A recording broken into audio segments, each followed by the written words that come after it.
Hi guys and welcome on my YouTube channel. In this video I will show you how to change the ringtone on Redmi phones. So here I have a Redmi Note 15 5G. It's the same also for the Pro version and the other Redmi phones. And to choose the ringtone on this phone, just go to settings and here swipe and tap on sound and vibration.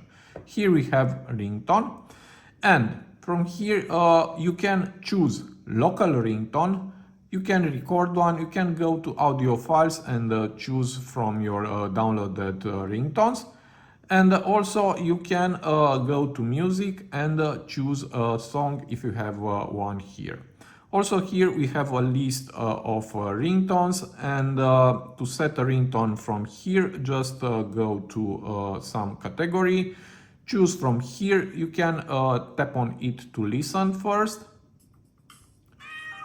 And then tap on this bell and set your ringtone. Okay, and also we have pre-installed ringtones. Tap to go here. Now tap on ringtone and from here just choose from these pre-installed ringtones. For example, I will choose Mi Remix and it's applied successfully. Now just go back. As you can see, we have the ringtone Mi Remix. And if we go back again, here at sound and vibration, we have Mi Remix as a ringtone. So we have a few ways. Choose your favorite one. I hope this video to be useful for you and see you to the next one. Have a nice day.